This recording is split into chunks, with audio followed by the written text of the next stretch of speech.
Hello friends, welcome to current affair videos from Topos Now. Today, that is 9th of June 2022, I will be covering the following articles. The first article is मेला खीर भवानी जो जम्मू कश्मीर में होता है उसके regarding है, उसके art and culture और बाकी के क्या इम्पोर्टेंस है उस पॉइंट ऑफ व्यू से. दूसरा, the new rules allow ex officers to hold serious post. Government ने कुछ नोटिफिकेशन निकाले जिसमें सीरियस पोस्ट के लिए जो एलिजिबिलिटी है उसको चेंज किया है. सो वो नए रूल्स क्या है और सीरियस पोस्ट का इम्पोर्टेंस क्या है वो. Third article, air sports in the country to have an oversight body.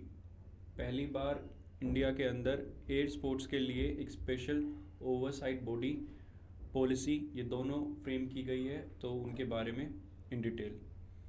Fourth article is about Tamil Nadu tops food safety index. Food safety index क्या है, कौन रिलीज़ करता है, उसमें किसकी कितनी रैंकिंग आई है उसके ऊपर. Fifth is about joint count of elephant and big cats, important for environment point of view.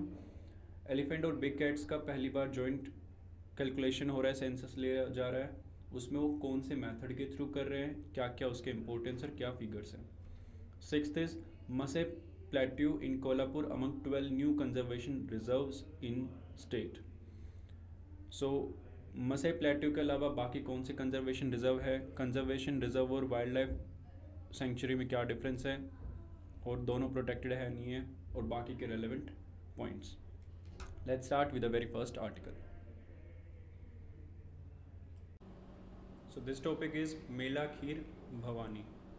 News में क्यों है? कश्मीरी हिंदूज जो लोकली पंडित्स भी कहलाते हैं, कश्मीरी पंडित, वो सेलिब्रेट करते हैं ज्येष्ठ की अष्टमी को माता खीर भवानी के मंदिर में एक मेला. ये माता खीर भवानी का जो मंदिर है वो तुलमुला में है, जो सेंट्रल कश्मीर के गंदेरबाल एरिया के अंदर पड़ता है. अब इस टेम्पल के बारे में, ये डेडिकेटेड है गॉडेस रगन्या देवी के. गॉडेस रगन्या देवी की यहाँ पे पूजा होती है और ये लोकेटेड है कम से कम 30 किलोमीटर फ्रॉम श्रीनगर सिटी. ये one of the most sacred pilgrimage site है कश्मीरी हिंदूज़ के लिए या पंडित्स के लिए. जो टेम्पल का नाम है वो फ्रॉम खीर और मिल्क या राइस पुडिंग से आया है. It's a local belief that the water from the temple's spring changes color from white to red and black, in which black symbolizes impending disaster. और कश्मीरी पंडित उसको रिलेट भी करते हैं मिलिटेंसी 1990s के साथ, जहाँ पे उनका एक्सोडस हुआ था. सो जो कलर है रिवर का वो बेसिकली चेंज होता है उनके अकॉर्डिंग इस टेम्पल के जो स्प्रिंग में है उसका. अब अबाउट द फेस्टिवल, हर साल जो मेला है फेस्टिवल है टेम्पल के अंदर होता है. जो फेस्टिवल है वो कहलाता है मेला खीर भवानी. ये लार्जेस्ट गैदरिंग है हिंदूज़ की कश्मीर में एनुअल अमरनाथ यात्रा के बाद. इनकी सबसे बड़ा गैदरिंग तो अमरनाथ यात्रा है, लेकिन उसके बाद जो सेकंड लार्जेस्ट है वो मेला खीर भवानी के नाम से होता है हिंदूज़ का कश्मीर में. Sevaks at the temple say that over 10,000 pilgrims visited the temple during this festival. Through out India से भी आते हैं, कश्मीरी पंडित्स भी आते हैं, और लगभग 10,000 पिलग्रिम्स विजिट करते हैं ड्यूरिंग मेला. कुछ लोकल मुस्लिम्स भी ट्रेडिशनली ज्वाइन करते हैं सेलिब्रेशंस को. पैंडमिक और रिसेंटली टारगेटेड पंडित की जो किलिंग है उसकी वजह से काफ़ी ज़्यादा हिट हुआ है पिलग्रिम्स का count, but overall Mela kheer Bhavani second biggest gathering है कश्मीरी हिंदूज़ की या हिंदूज़ की इन द कश्मीर वैली.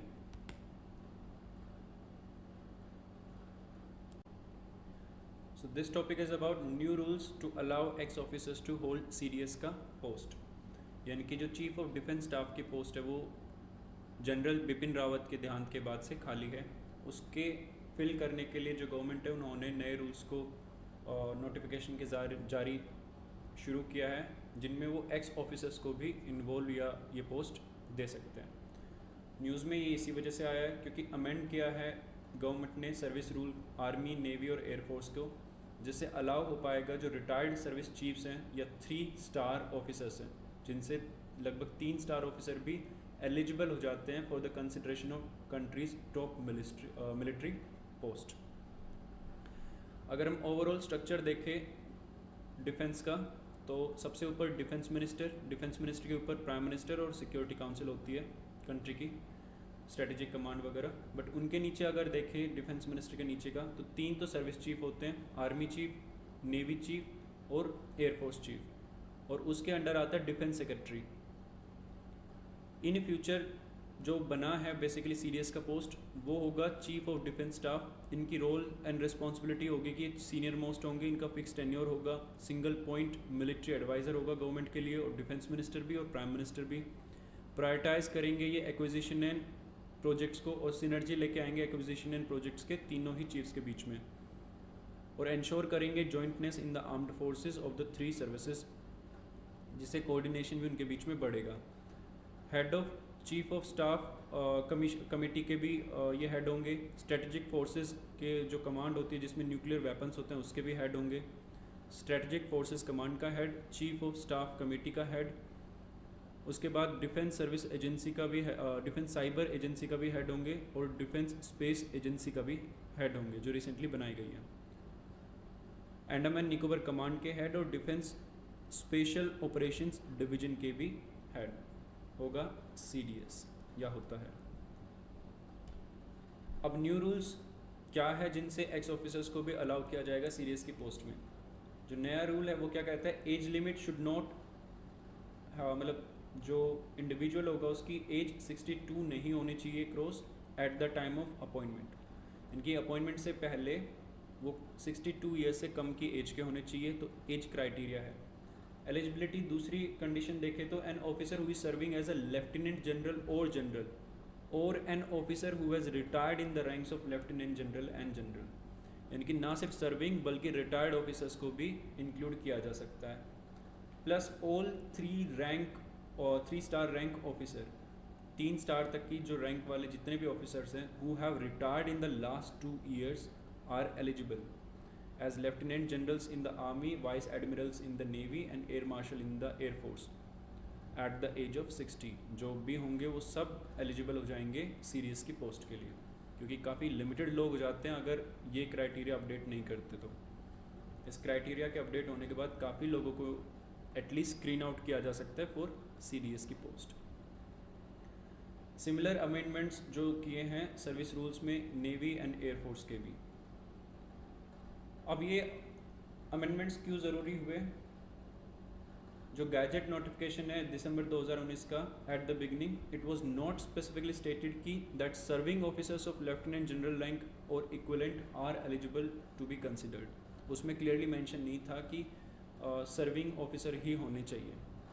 दूसरा, the government approved the creation of CDS post who would function as the primary military advisor to the defense minister and permanent chairman of chief of staff committee. The department of military affairs was created as the 5th department under the ministry of defense, और CDS उनका secretary की तरह function करेगा। इन सब के लिए हमें एक सीडीएस की पोस्ट को फिल करने की रिक्वायरमेंट है, उसके लिए जो एलिजिबिलिटी क्राइटेरिया उसको वाइडन भी करना था so that more officers can be included. General Bipin Rawat India के फर्स्ट सीडीएस रहे, और ही along with his wife and 12 other service personnel were killed in the chopper crash in December 8, 2021। तब से ही वो पोस्ट वैकेंट है। उसको फिल करने के लिए ये सारे रूल्स के अंदर चेंजेस लाए गए हैं। Air sports in the country to have an oversight body. News में क्यों है, क्योंकि मिनिस्ट्री ऑफ सिविल एविएशन ने, ज्योतिरादित्य सिंधिया ने अनवील किया है नेशनल एयर स्पोर्ट्स पॉलिसी को। स्ट्रक्चर क्या होगा, पहली बार इंडिया के अंदर एक एयर स्पोर्ट्स को, जैसे paragliding, hot air ballooning, will come under a 4 tyre governance structure. 4 tyre होगा, 2 टायर नहीं है। 4 टायर स्ट्रक्चर जिसमें ASFI टॉप पे होगा, followed by national associations of individual sports. ये सबसे ऊपर ASFI होगा, air sports federation of India. उसके नीचे हर एक स्पोर्ट्स का नेशनल एसोसिएशन इंडिविजुअल स्पोर्ट्स के लिए। उसके बाद रीजनल एंड उसके नीचे डिस्ट्रिक्ट लेवल यूनिट्स। जो ASFI होगा वो एपेक्स बॉडी होगा और सारे एस्पेक्ट्स को देखेगा, चाहे वो रेगुलेशन हो, सर्टिफिकेशन हो, एक्सीडेंट्स हो, पेनल्टीज़ हो, क्योंकि काफ़ी एक्सीडेंट्स होते हैं एयर स्पोर्ट्स में और उनके लिए कोई regulation, certification, penalty, accidental claim कुछ भी रेगुलेटेड नहीं था अब तक। तो वो सारे इश्यूज़ को टैकल किया जाए, इसलिए ये एपेक्स बॉडी इन सबको हैंडल करेगा या ओवरसी करेगा। सिग्निफिकेंस क्या है, जो एयर स्पोर्ट्स अथॉरिटी है उसका इंडस्ट्री है उसका लगभग 80 से 100 करोड़ वैल्यू है करंटली। काफ़ी ज़्यादा एम्प्लॉयमेंट जनरेट करता है 5000 के आसपास लोगों को, which can grow up to 10 times of revenue and at least 1 lakh direct jobs को ये प्रोवाइड कर सकता है अगर इसको अच्छे से रेगुलेट और अलाउ किया जाए, क्योंकि नेग्लिजिबल नंबर में है एयर स्पोर्ट्स इंडिया में। Sports that will come within its gamut ambit are aero modelling, model rocketry, amateur built and experimental aircraft, ballooning, drones, gliding, powered gliding, parachuting, paramotoring, powered aircraft and rotorcraft। ये सारे sports किसके under आएंगे? ASFI के under. अब जो air sports authority ये होगी, ये एक ऑटोनमस बॉडी होगी और मिनिस्ट्री ऑफ सिविल एविएशन के अंडर आएगी, प्राइम मिनिस्टर के ऑफिस के अंडर नहीं है। ये रिप्रेजेंट भी करेगी इंडिया को ग्लोबल प्लेटफॉर्म्स के ऊपर, जहाँ पे भी एयर स्पोर्ट्स का जो भी इवेंट है। It will be chaired by secretary of ministry of civil aviation.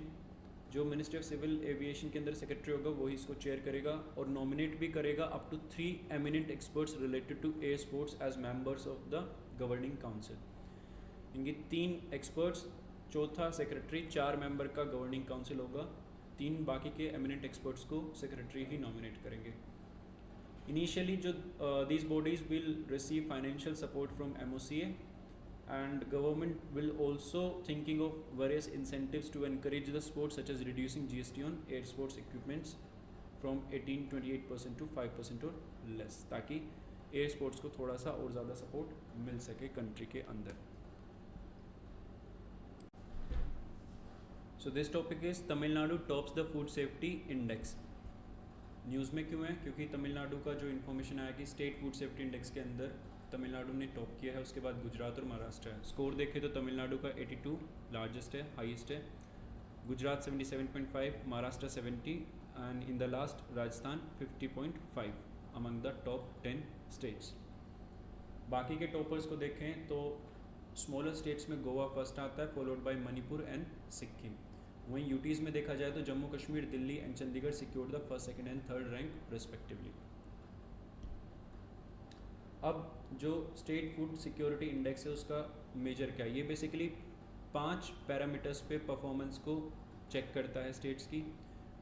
उनके human resource and institutional data कैसा है, compilation, food testing and infrastructure और सर्वेलेंस, इनकी फूड टेस्टिंग में इंफ्रास्ट्रक्चर कैसा है और उसकी सर्वेलेंस वो कैसा कर रहे हैं, training and capacity building and last is consumer empowerment. In 5 parameters पे बेसिकली ये इंडेक्स काम करता है या इंडेक्स का रेट आता है। रेटिंग करता कौन है? FSSAI, food safety and standards authority of India basically इसको प्रिपेयर करता है और रेट देता है हर एक स्टेट को। और on the occasion of world food safety day, ministry of health launched various innovative initiatives by the FSSAI including Eat Right Research Awards and Grants Phase 2, Eat Right Creativity Challenge Phase 3, a school level competition and logo for Ayurveda Ahar।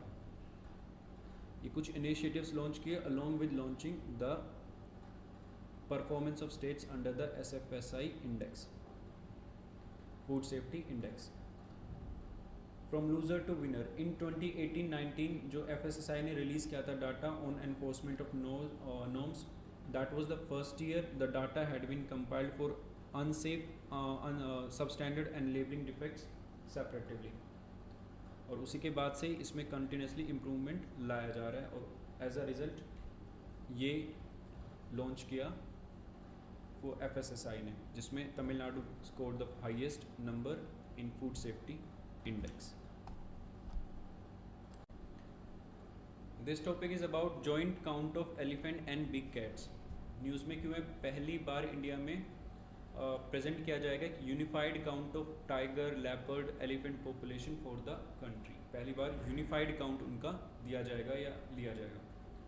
Countings जो थे, the tiger सर्वे जो होता है वो usually एक बार होता है 4 साल में और एलिफेंट्स का होता है एक बार 5 साल में। जो रिसेंट सर्वे था 2018-19 उसके तहत there were 2967 tigers in India और according to the last count in 2017 there are 29,964 elephants. तो एलिफेंट्स अराउंड 30,000 है और वहीं जो टाइगर्स है वो 2,967 है। अब मेथड क्या यूज़ होगा? एलिफेंट के नंबर को एस्टिमेट करने के लिए स्टेट यूज़ करेगा डीएनए एनालिसिस उनके डंग ड्रॉपिंग्स का एंड स्टैटिस्टिकल टेक्निक्स, कितने टाइप के ड्रॉपिंग्स है और उनके अंदर डीएनए सबका सेपरेट होगा, तो उस डीएनए एनालिसिस के ज़रिए वो बेसिकली काउंट करेंगे एलिफेंट्स को। टाइगर को काउंट करने के लिए जो कैमरा ट्रैप्स लगाए हुए वो और आइडेंटिफाई करेंगे इंडिविजुअल्स को based on their stripes as well as statistical analysis, जो कि पहले यूज़ नहीं होते थे। जो ऑब्सोलीट पहले के मेथड थे वो थे tiger scat and its DNA analysis, जिसको यूजुअली बहुत कम नंबर में यूज़ होता है जब कैमरा ट्रैप से हम वो डाटा ना ले पाए टाइगर नंबर का, और वो इनप्रैक्टिकल हो डिप्लॉय करने में कैमरा ट्रैप्स। और क्योंकि एलिफेंट के नंबर टाइगर्स के ज़्यादा है तो it's very hard to tell apart from camera trap images alone की कितने नंबर है एलिफेंट्स के। So it is economical and feasible to use their dung for identification. तो कैमरा ट्रैप्स के अंदर बहुत ट्रैप लगाने पड़ेंगे और वो बहुत एक्सपेंसिव मेथड बन जाता है। वहीं डंग का पिक करके उसको डायरेक्टली एनालाइज करके आइडेंटिफाई किया जा सकता है नंबर ऑफ एलिफेंट्स। जो हेड काउंट मेथड था और one currently deployed to count elephant was obsolete and frequently led to double counting. तो नंबर अब की बार डिप भी हो सकता है क्योंकि प्रीवियस में जो हेड काउंट था उससे काफ़ी बार डबल काउंटिंग भी हो जाती थी। No elephant stays at one place for a very long time, they keep on moving. So यहाँ पे काउंट होगा, कहीं और पे भी उसने अपनी अटेंडेंस लगवा ली होगी। सिग्निफिकेंस क्या होगा? Resources, time and energy will be saved from having a common estimate, plus this is the first time that a robust scientific method based on statistical techniques will be implemented। एक ही area के अंदर एक team tiger को, एक team elephant को major करती है, number उनके फाइंड आउट करती है using different equipments at different time. दोनों साथ करेंगे तो कम से कम शेयरिंग हो जाएगा, बेटर रिजल्ट आएगा और कवरेज भी अच्छा होगा, और जो एनर्जी है, टाइम है, रिसोर्स है, सब कुछ सेव होगा।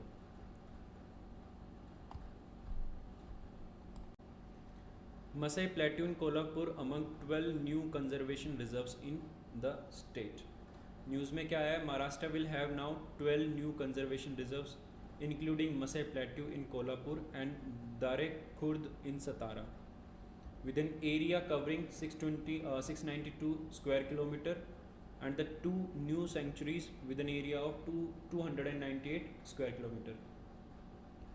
और 10 वाइल्ड लाइफ एरियाज़ को एंडेंजर्ड भी मार्क किया गया है, ये अपडेट आया है न्यूज़ में।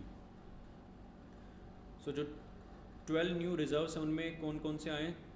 चिवती बावरी एंड अलालदारी जो दोनों धुले डिस्ट्रिक्ट में है, कलवान एंड मुरागढ़, त्रिम्बकेश्वर, लगतपुरी जो नासिक में है, रायगढ़ एंड रोहा रायगढ़ में है, भोर इन पुणे, महादारे फुला पकारू इन Satara, Masai Pathar in Kolhapur and Mogarkasa in Nagpur.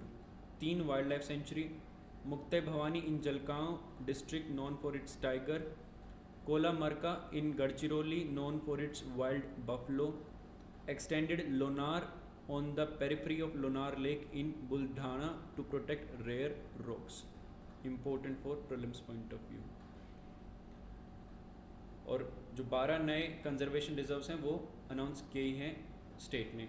अब टोटल नंबर ऑफ रिजर्व्स 15 से 27 हो गए हैं और टोटल एरिया 693 स्क्वायर किलोमीटर।